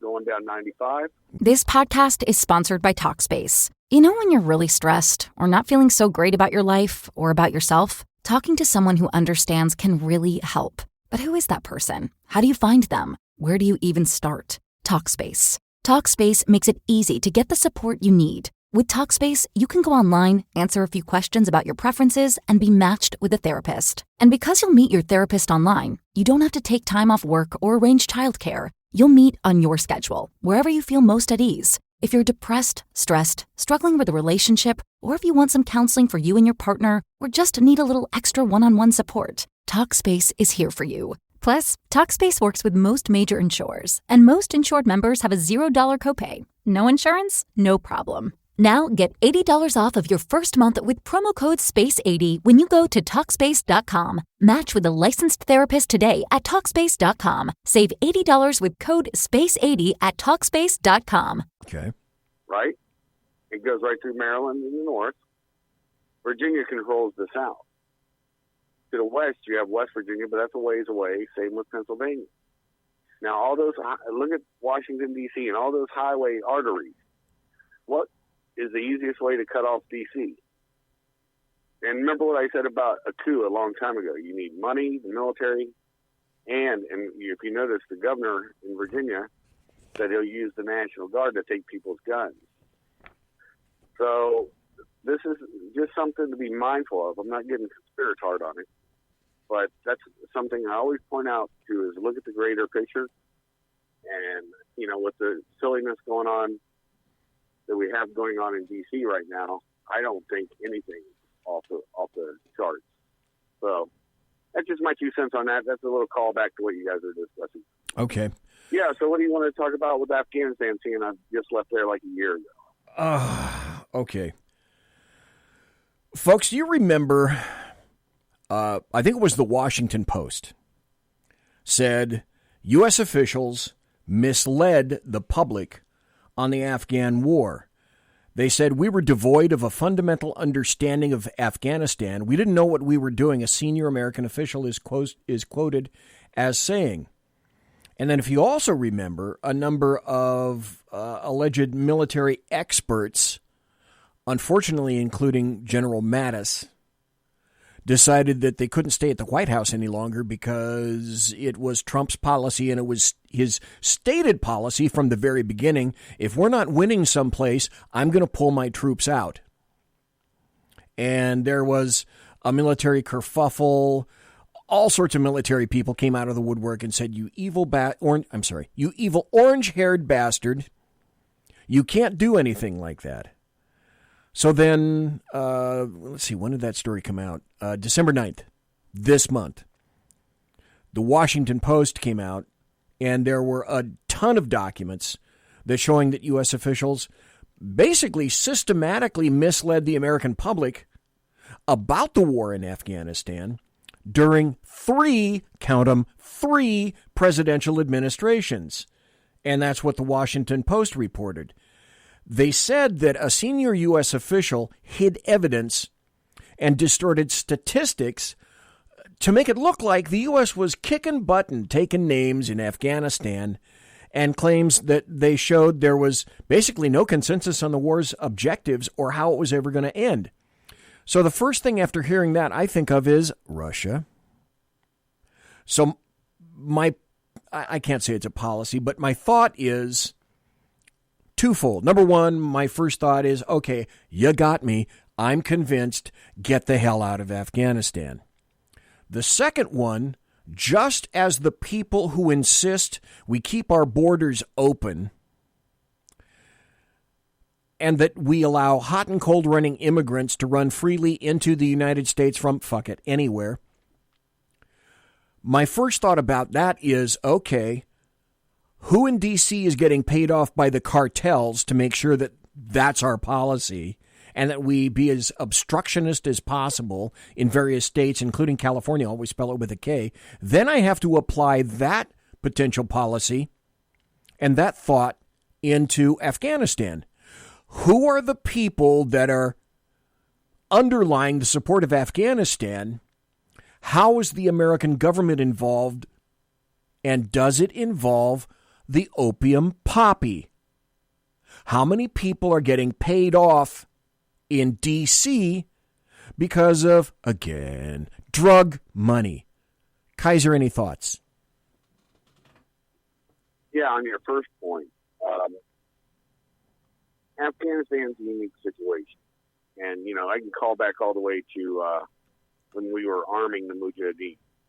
And everybody forgets the day before 9/11, Amir Massoud was assassinated up in Panjshir, the lion of the Panjshir was killed. You've seen it on my page. I've got a picture of it too. There's some realities that people don't understand. That on the ground, in the beginning, it was fine. But just like guests are just like fish. After a certain amount of time, they start to stink. And I've said this before in your show. You have about 6 months in a failed nation state. You can walk around without a gun because everybody's out retributionally killing each other. Little clan wars and shit like that, tribal wars. So you're pretty much safe, if you're not from there. So then all of a sudden the killing started, and and now honestly, if I only told you how much we've armed them up, you'd be shocked. I'm not going to get into it on an open line right now, but we're letting them really take the fight over. Okay. So what you're saying is that we've armed the crap out of them. Oh yeah. We've given them good kit. It's I was with a certain unit, 777 Afghan commandos over there, and also with their Force Special Missions wing. And that was Force Special Missions was strictly. I'm trying to think of. There's a plane. It was called the. I'm mind dumping it now. I've got a picture of it. Damn it! I can't think of the number on it. 10. The A-10? It's a cargo carrier, and you can drop stuff out of it if you need to. It's a versatile little aircraft, but it's for small groups, and you can carry people in it. But it's a single prop plane. It'll come to me. Anyways, I'm getting mind dumped into that. And then we had Mi-17 Russian helicopters with bulletproof shit. Okay. All in them. Okay. That was what that unit particularly was using. But there was other units that had Black Hawks, that had Little Birds, and all Afghan markings. And they were getting trained to fly them. And they also had some little fighter bomber things, mostly prop. I imagine they've graduated to jets now. Like I said, I haven't been there for a year, so just knowing the operational tempo. But it's the rules of engagement that have cost so many lives. And that particularly started under Obama in earnest, where every gun had a dash cam. And they'd go over to we had these balloons out there, PGIS, Pervasive Ground Surveillance System. And anyways, the PGIS operators had a direct link to D.C. And so anytime a shooting happened, they'd upload the daggone camera from whatever the gun was that shot. This is including ODA. And it would be judged good or not by lawyers back in D.C. That's why you had so many people under Obama getting hit with war crimes for doing their job. Thank God Trump pardoned them. With the Trump administration, I saw a little loosening of that garbage. But the military is like a train. It takes a while for it to completely change course or slow down. You understand what I mean? Or to even reverse something.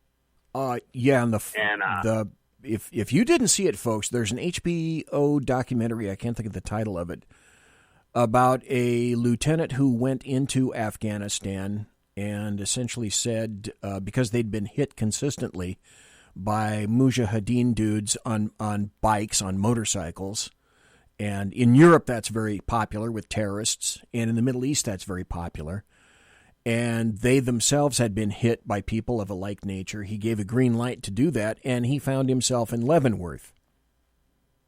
By the way, Jack Alexander in chat says the AT-6 is the turboprop fighter. Is that the one you're thinking about? No, that's the fighter bomber. Because you can strap a couple bombs to it. Okay. No, it's a something 10. Okay. It'll come to me. PC-10. PC-10. I can't think of the name they call it. Anyways, it starts with a P, I believe. Anyways, I'm not getting into the minutia of it. PC-10s or what they were. But what's your overall take on Afghanistan? Overall on Afghanistan, Kaiser, what do you think? Stay in, go out? Oh, no, I've been an advocate to get out for a long time, many years. I mean, I don't mind contractors being there. I also don't mind ODA being there or any other SF unit. But that's where even the Russians had more success with the Spetsnaz going in and doing small group unit tactics. And we do too. And that's why we've really started training the Afghan commandos to go in there and hit them. And they are taking over the war. But in my opinion, regular troops need to get the hell out of there. Because, look, a contractor dies, nobody gives a fuck. You bought the ticket, took the ride. If an SF dude dies, sometimes nobody but the family knows.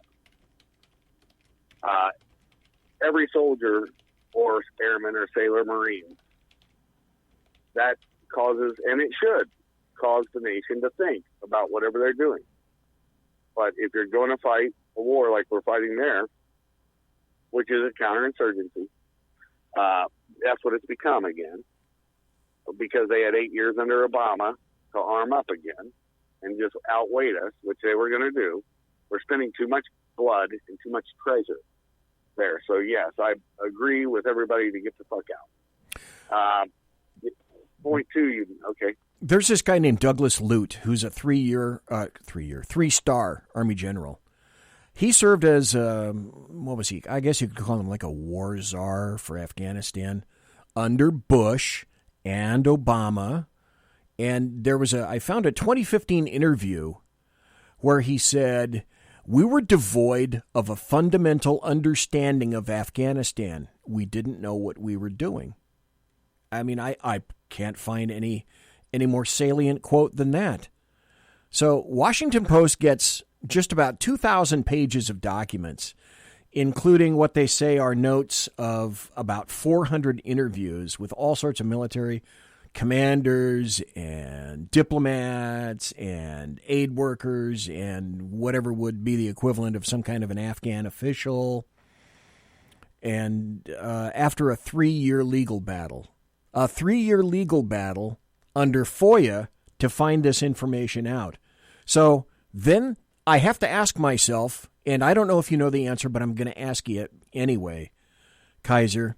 Okay, if there was that much coverage or cover up of the fact that we were screwing the pooch and have been in Afghanistan, if this is such a secret, okay, why then, what's the motivation for the military and the United States and Bush and Obama to say, well, we do need to stay in Afghanistan? What's their motivation?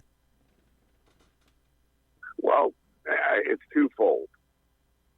The motivation I'll get to here in a second. First, it's institutional memory. You have ODA units now cycling in that didn't, I mean, a lot of the people from the beginning of this war are retired now.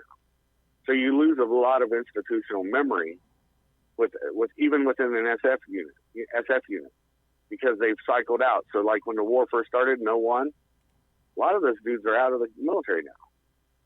You know, you're top tier operators. And so you're getting new guys in constantly. That's a problem. Institutional memory is a major problem within the military period, just the way it's set up on the 20-year in, year out. I mean, people stay longer sometimes, but whatever, it is what it is. My other thought on it is they have a shitload of lithium in the ground and other precious metals. Okay. All right. Wait a minute. Kaiser, you're saying that deserves... Okay. Now it's starting to make sense because lithium is a critical component of what? Boys and girls? Answer all at once, especially if you're a leftist. Oh, that's right.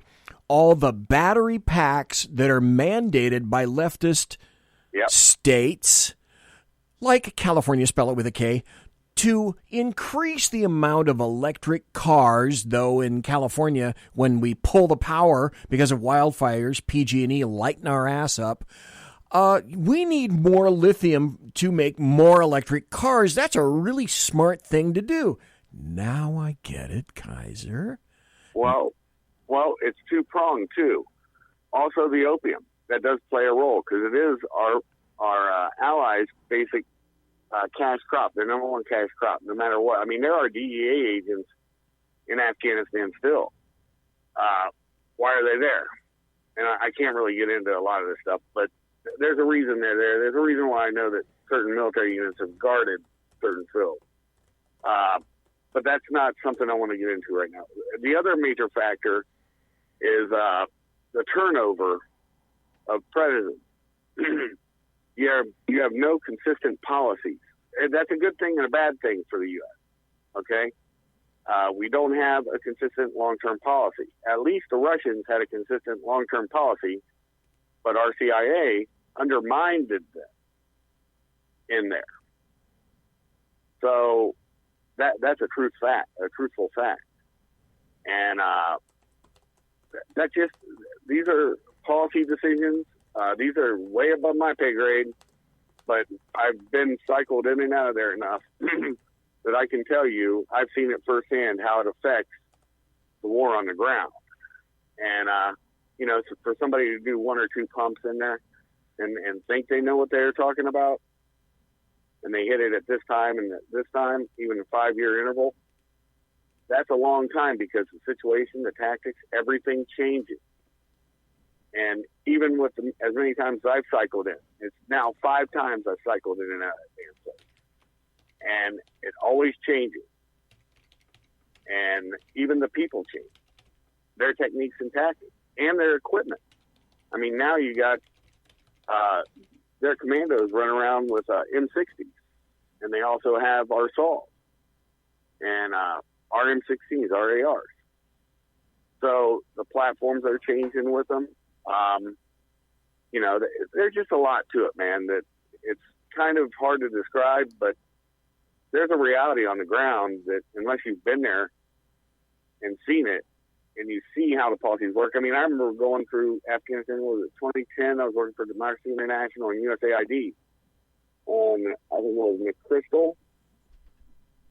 He put out that everybody in Afghanistan, they were closing down all the coffee shops and everything. The green beans and all this stuff. And the PXs, they were lowering the stuff on that because Obama wanted to pull everything out. And when you talk about NGOs, you have to understand that USAID is an NGO, but it's just a friendly face to the CIA. Okay, That's a fact. That's a fact. And USAID, that's exactly what it is. It's an NGO, but it is a subcomponent of the CIA. Folks, in case you don't know, for folks that are not in like Flint, NGO is a non-government organization. Right. While we were talking, and Kaiser Schuff, by black money. While we were talking, as you were talking, I was going to my favorite search engine. Here's what I found. Thank you for pointing this out. Here's an article from, wait for it. Oh, God, wish I had a producer. If I had a producer, you'd hear something like, where are we? Here's an article from mining.com. The headline is $1 trillion motherlode of lithium and gold discovered in Afghanistan. A recently unearthed 2007 United States Geological Service survey appears to have discovered nearly $1 trillion in mineral. Okay, I got to put my little finger in my mouth when I say this. $1 trillion in mineral deposits if in Afghanistan, far beyond any previously known reserves and enough to fundamentally alter the Afghan economy and perhaps the Afghan war itself. Imagine that. Well, not just that. The Russians, when they invaded, they wanted a pipeline to go through Afghanistan to get their oil quicker out to. It's got to go through Afghanistan, then through. Trying to think the direction. I think Iran. I could be wrong, or I'm trying to think because I'm looking at a map in my mind, not on my screen. I probably should have pulled one up so I sound more educated. I believe it was Iran. Okay. So that they could put it in through Iran to get it out to sell, because Afghanistan's totally landlocked. Okay, but that's why they invaded initially. To own a city in Afghanistan is to own nothing. Okay, Kabul, Kandahar. I'm trying to think of some of the other towns. The big towns. Shit, I'm mind dumping right now because I'm tired. That's okay. Anyways, to own the big towns is absolutely to have nothing. And no matter what people think, oh wow, Kabul's this, that, and, well, okay, yeah, you can go party in Kabul, but out there in the countryside, you got a whole different world. And the other thing is also just the war material that the Mujahideen destroyed when the Russians were there. I worked for a company called Midfield. It was an Afghan company. And I drew up the project for them, and then I left. I was like, screw it, because I saw it was going nowhere. Where we would take the scrap metal, hire Afghans for a couple dollars a day, literally, to cut these old tanks and APCs apart, because some of their component parts have metals in there. And then the finger of Panjshir goes right into China. So you could move it seamlessly right out of Afghanistan and into China, and they would scrap it. And Midfield was like, oh, yeah, they wanted to do it, but there were two tossers that owned the company, and I finally left. So that's all I'm saying. I mean, this is a real deal thing, and this is the kind of way the skin trade works. And that's all I'm trying to point out, man, is everything that you think you see, there's always something nebulous behind it. Okay, and when you think there's conspiracies, sometimes there are. It's time for the bottom of the hour break. I am going to go ahead to the break, and I'm going to ask a question when I come back. Kaiser, thank you very much. I appreciate it. The question is this, and I'm sure Kaiser is probably still listening. Two parts to this. When the Afghanistan papers came out, it seems to me that one of the most significant revelations of that is how tough it was to find out that we were losing the battle in Afghanistan. Then, because of what I was hearing from Kaiser, the other question is, okay, oil is not a motivational factor. A rare earth metal very well could be. Lithium is required for tons of stuff all across the world, to include batteries and, as Jack pointed out in chat, drugs for whack cadets. So the big question is, all right, an if-then equation. If we or others are in Afghanistan or want to be in Afghanistan for the lithium or any other rare earth materials and metals that may be discovered within, how do you negotiate with essentially a government that doesn't exist? And then to whom will you negotiate? Will you negotiate with the warlords? How low do you go? Conservative media done right. You're listening to the SHR Media Network. From a public locker inside a dilapidated Long Island rail station comes a show designed to piss off liberals using truth, facts, and ridicule. The Lid Radio Show, featuring the conservative voice from the People's Republic of New York, the Lid himself, Jeff Dunitz. Tune in every Wednesday at 2 p.m. Eastern, 11 a.m. Pacific on the SHR Media Network. Go to shrmedia.com. At Lid Radio, we fight for the truth, justice, and a good kosher T-bone. If you don't listen, Hillary Clinton might sneak into your bedroom in her housecoat late at night and blame you for her election loss. It's the Lid Radio Show with Jeff Dunitz. For 50 years, I've seen the American people blinded by corrupt politicians, a lapdog media, and deceptive Islam. The one thing the elites fear is one man with a cane. I'm Dave Milner. Join me through Spreaker, iTunes, and SoundCloud, through SHR Media and the Western Free Radio Network, for half a century of experienced perspective on political and social issues, weekly on The Unpleasant Blind Guy. And catch me on Jeff Mitchell's EDL Radio on blogtalkradio.com. There's no surrender, ever.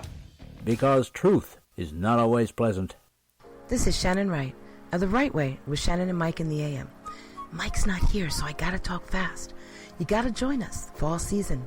Getting ready to start up with a whole bunch of new stuff.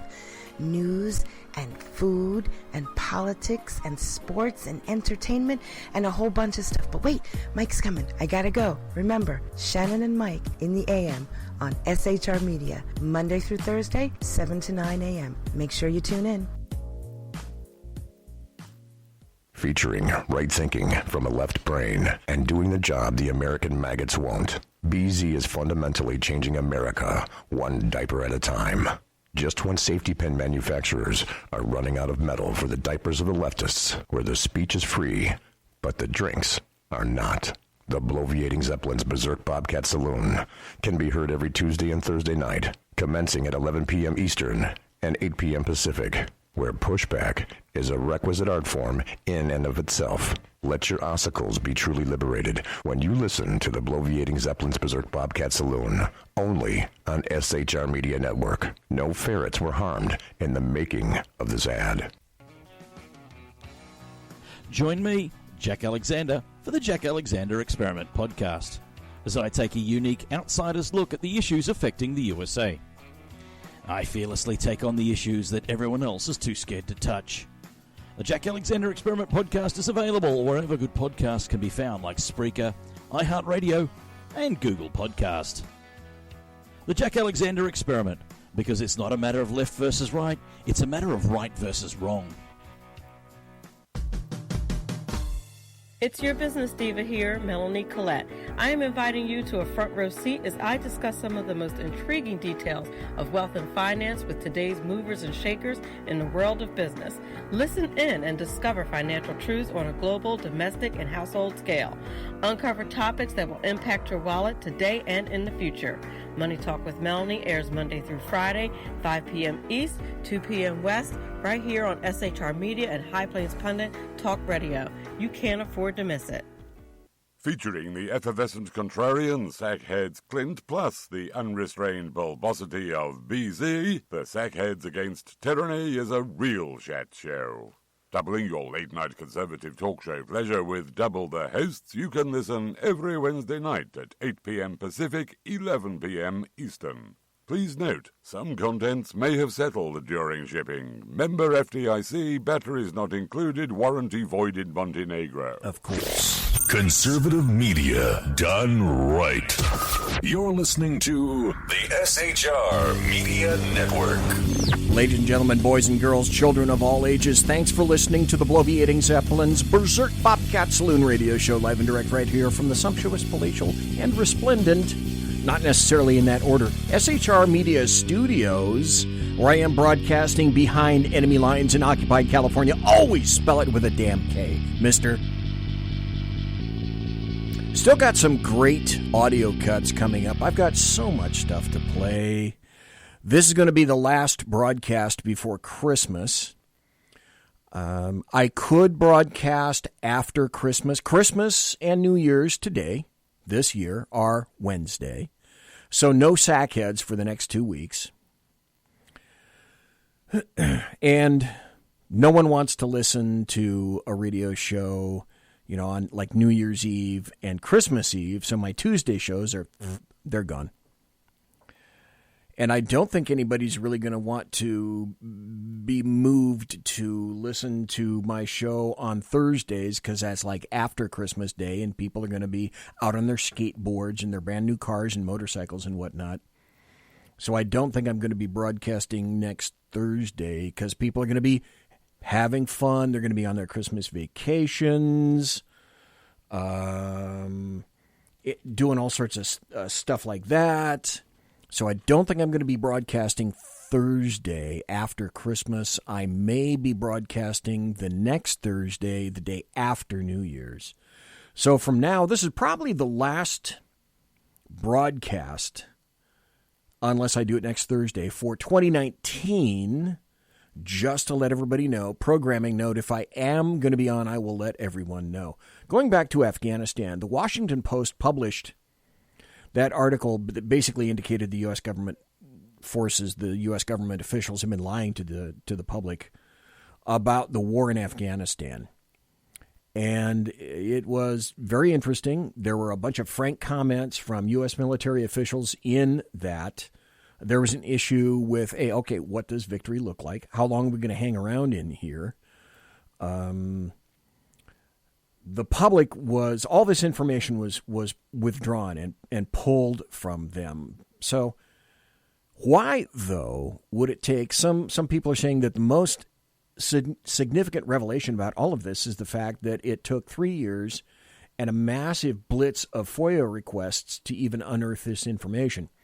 Just spoke to Kaiser the last half hour, and he pointed out, and somebody else pointed out in chat, hey, rare earth metals, dude. Lithium. And we also know about the poppies in there. So all I want to know, and we're talking about in the break, in Afghanistan, if we're there for the poppies or we're there for the lithium, to whom do you negotiate for all of that? Because the Afghani government is essentially crap. As Kaiser pointed out, well, who do you negotiate with? You negotiate with, I don't know, all the warlords, because there's a bunch of those guys. Do you negotiate with, Karzai? I don't even know if he's in power anymore. Do you negotiate with all the little chiefs of police, all the tribes, all the assload of military units, the Ministry of the Interior, as Kaiser writes? So, yeah, okay. Good luck with that. Excellent luck with that. I haven't listened to this whole thing, but I know that it was happening. This was an interview, and I have not played this, so I'm going to play a good portion of this. This is an interview conducted by Martha McCallum. It occurred tonight on Fox. She speaks to William Barr, and he gave some incredibly insightful, he provided some revelations about potentially what's to come. And I want to play some of this right now because I couldn't isolate just the specific cuts, but the whole thing was so good that, and this is fresh. This is fresh off the boat. So I want to play this for everybody and make some points that I heard about William Barr, because it would appear to me there's some bad shit coming. But it ain't necessarily going to be for conservatives. It might be for a lot of other people. Attorney General Bill Barr recently made big headlines for saying that some members of the FBI may have been more than just sloppy, as James Comey said. Barr said it may have been more than that. He said he wanted to know if they had acted in, quote, bad faith when they launched an investigation into the Trump campaign. That and other bold moves have earned him a barrage of criticism from the left. But he doesn't seem to mind. I traveled with the Attorney General as he went to Detroit to launch a major new crime-fighting effort in America's cities. And I asked him about those attacks and about the president who was just hours away at the time from impeachment. Here's part one of our conversation. Attorney General Barr, thank you for sitting down with me today. Thank you for having me. So by the time this airs this evening, it's expected that the president will be impeached by the House of Representatives of the United States. What do you think about that? Well, as I've said, it's a constitutional political process that's underway right now, and the Department of Justice isn't part of that. And so it's premature for me to comment on impeachment at this point. When you listen to the call, do you think that it was perfect, as the president says? Well, I'm not going to get into, if issues come up later and I have to deal with them, I don't want to, be discussing the facts. With regard to Ukraine, which obviously is at the center of this, the impeachment push, Rudy Giuliani just got back from Ukraine again. He's still investigating on behalf of the president there, who may have been trying to get at him in 2016. Do you think that's a good idea, that Rudy Giuliani is investigating that in Ukraine? Well, I'm responsible for the Department of Justice, and obviously I will rely on investigations conducted by the department, and I think that's generally the best way to go. Do you think he's stepping on your turf? I wouldn't say that, but as I say, I think it's in everyone's interest to allow the Department of Justice to do its work and the other U.S. intelligence agencies. He said in an interview that he needed to get Marie Yovanovitch out of the way, that she was going to make investigations difficult for everybody. And he firmly believes that there was a Ukraine conspiracy with the DNC against President Trump. Do you have any indication that there was one? Well, as I've said, I have not looked at all into the, whatever the Ukrainian aspects are of the 2016 election, I have not gotten into them at all. And I don't know whether John Durham has gotten into them. So, hint, that's called a clue. Because that is a matter that is potentially going to be covered by the investigation, I don't want to speculate. Are you interested in seeing the evidence that Rudy Giuliani has been gathering in Ukraine? The Department of Justice is interested in seeing all evidence that could be relevant. Does the DOJ have any plan to investigate Joe Biden or CrowdStrike or Ukraine and the DNC server or Burisma? Are any of those on your radar? Again, I don't want to speculate about what Durham may or may not get into. I don't know what he is. But currently, none of those issues are under investigation. I couldn't say one way or the other, but you shouldn't read anything into that. Jim Comey came out after you gave your last interview. Oh. You responded to the IG Horowitz's report and spoke out about that. And then he spoke with Chris Wallace, and he said that the 17 mistakes and omissions that were uncovered in the FISA process he attributed it to sloppiness, largely. Right. What do you say to that? I think there's some of them very hard to square with the idea that these were just mistakes and sloppiness. I have said that a number of these episodes leave open the possibility of inferring bad faith or improper motive, but I hasten to add that, as I've said all along, that I've reached no determination on that, nor do I think a final determination on that is appropriate until all the evidence is in. The Horowitz himself, in his testimony. The underlying subtext to that, by the way, is don't forget it's under investigation, and by dint of that means Jimmy the Leak, you too. I think pretty well summed it up, which is this could be, on the one hand, at the very least, gross incompetence. On the other hand, it could also be improper motive. And he was not in a position to make that call, and that's why we have the U.S. Attorney John Durham looking into this. Yeah, and I want to ask you more about that in a moment. Are you surprised that James Comey is so convinced himself that all of this was completely above board? He came out and said there was no treason, there's no spying at all on the president. Well, I think the IG report and the recent letter from the FISA court, I think, pulls the rug out from under that analysis. There was serious misconduct, as the court itself has said. And one of the things that I object to is the tack being taken by Comey, which is to suggest that people who are criticizing or trying to get to the bottom of the misconduct are somehow attacking the FBI. I think that's nonsense. We're criticizing and... Wait, wasn't it the leftists and the Democrats that were saying no one's above the law? Well, wouldn't that include Jimmy the Leak as well? And the answer is, Barr is saying, clearly, the answer is, yes, no one is above the law.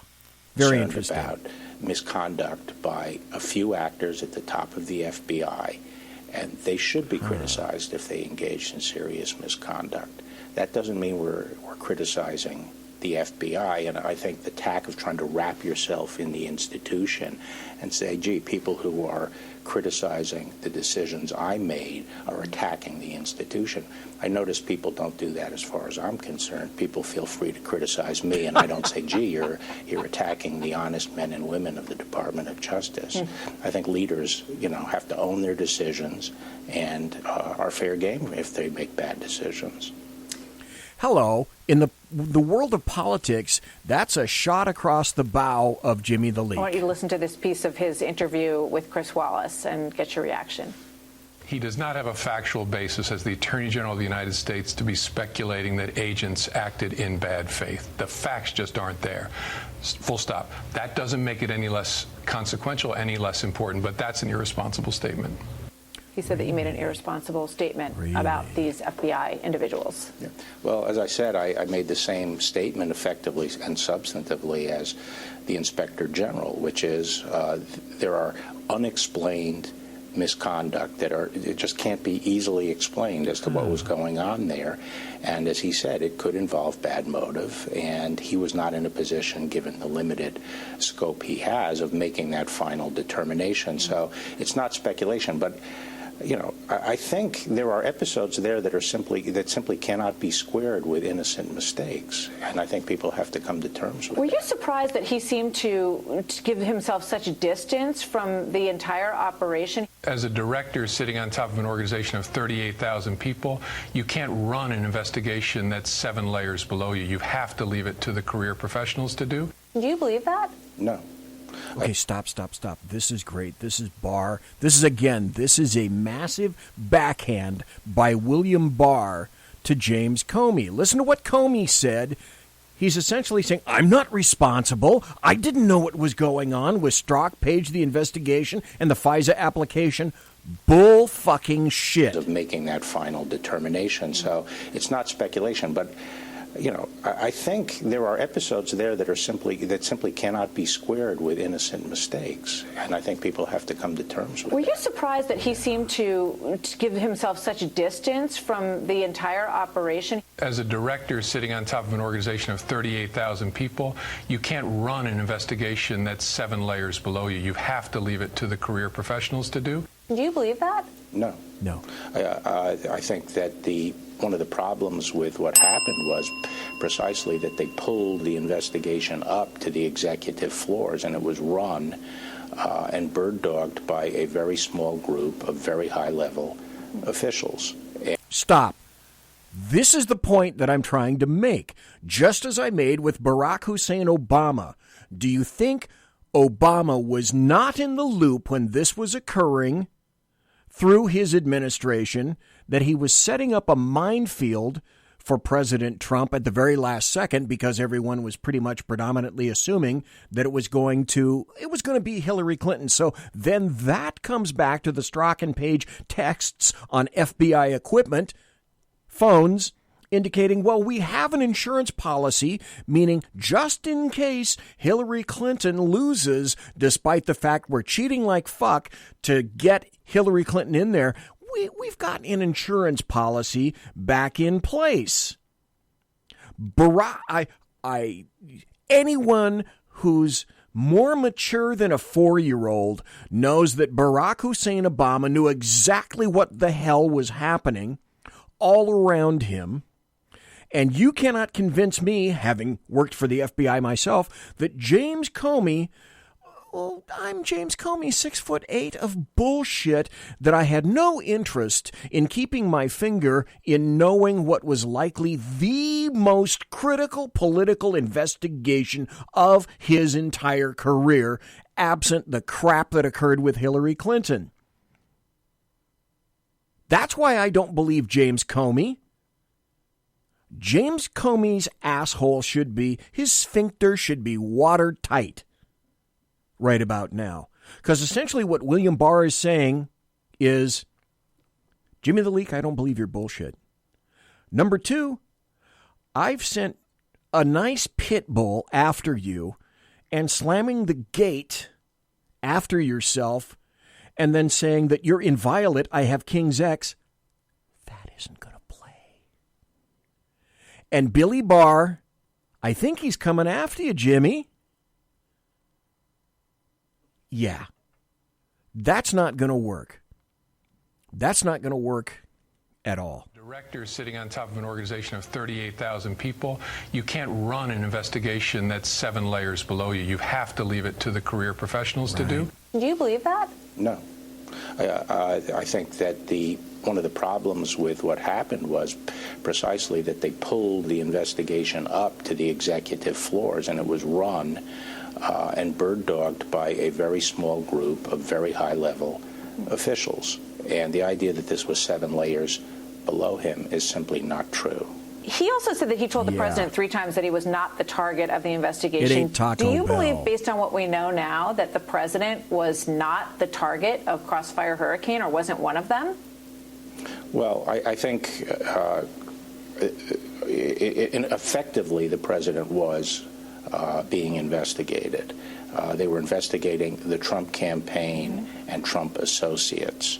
But again, as I've said, what happened after the election to me is very questionable. And I think there has to be a lot of focus as to what happened after the campaign. And they learned that their whole case had collapsed and they really had no basis to take it further. Okay, stop. Stop right there. That's enough. I'm not going to play the rest of it because I'm running out of time. I again emphasize that Bill Barr's coming for you. Durham's coming for you. I think Bill Barr plays all of his stuff very, very close to the vest. I get it. I understand that part. But the cool thing also is while this stuff is going on, across the pond, other things are happening as well.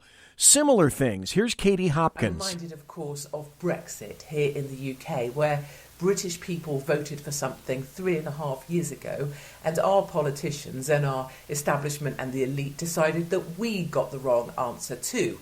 So they did everything they could to try and stop us. Imagine that. They virtually had an Acme cartoon about it because they threw grand pianos out the window. They exploded telephone boxes. They sent Gina Miller. They tried to change the law. Anything they could, they threw in our path to try and stop what we voted for. And of course, the same thing is happening right now, today, in America. This whole impeachment farce isn't real. Nobody's actually done anything wrong. There is nothing written nor proven that the president has done. This is just a way of the establishment of the Democrats having a little hissy-pissy fit because Americans were seen as getting the wrong answer when they voted for Donald. They've thrown Russia at it. They've tried to talk about his past sexual infidelities. They will throw anything they can at this thing. But ultimately, you know what? The parallel with Britain is still true. We went back to the polling booths on the 12th of December. We have got Boris back, and we are going to make Brexit happen because the voice of the people shouts louder than the nonsense of the other side. And this will be true in America too. So basically, Katie Hopkins is saying that look out 2020, because leftist Democrats and the American media maggots, it's essentially a self-fulfilling prophecy that bad stuff is going to happen. Imagine that. Because, let's see, do I have another one in here? Oh, yeah. Try to make, this is going to be the last audio cut of the show. Try to make sense out of this. Now, you remember that Nancy Pelosi said, well, we worked really, really hard on this impeachment. And now I'm not giving it to the Senate. Because you didn't know, but not only am I, Nancy Pelosi, in charge of the House, I'm now in charge of the Senate, too. And I'm going to set the Senate rules.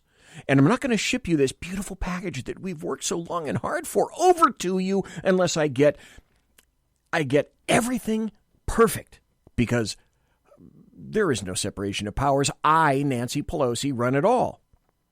This is 45 seconds of her explaining that. Now, I want you, after you listen to this, to try to figure out, honest to God, what the hell did she just say?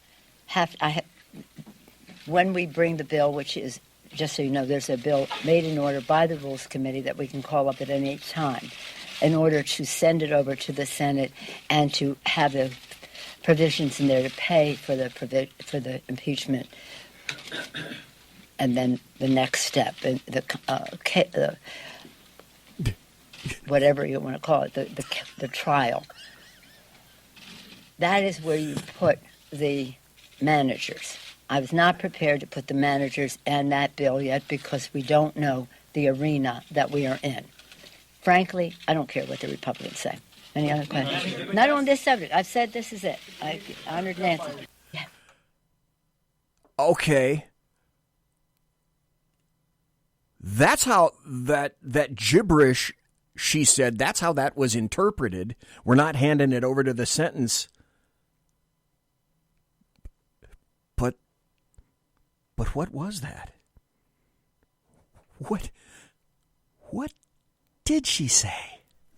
Monsieur has unlocked! Oh, God. Ladies and gentlemen, boys and girls, children of all ages, thanks for listening to the Bloviating Zeppelin's Berserk Bobcat Saloon radio show right here on the SHR Media Network, broadcasting behind enemy lines in occupied California. Spell it with a K. You want to contact me? You can find me on Twitter at BZEP, at BZEP, on my blog at bloviatingzeppelin.net. Promotional consideration is by the Lockheed Martin Skunk Works and also by Pratt & Whitney Engines. Thrust. You can trust. Tiaras are by My Little Pony. Thanks to my personal KC-135 Kettle One refueling team with whom I will be consorting in less than an hour.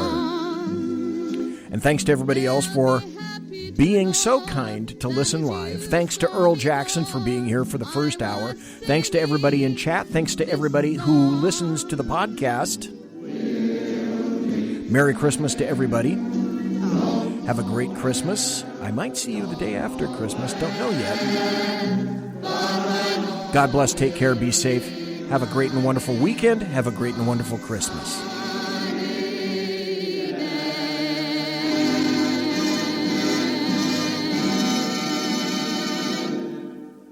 Everybody quiet down now and get some sleep. Good night, everybody. Good night, Mama. Good night, Ben. Good night, everyone. Good night, Mama. Good night, Daddy. Good night, children. Good night, Daddy. Good night, Elizabeth. Good night, John Boy. Good night, Jim Bob. Good night, Jim Bob. Good night, Jim Bob. What's going on? I was asleep. What's everybody doing? Good night. Good night, Jim Bob.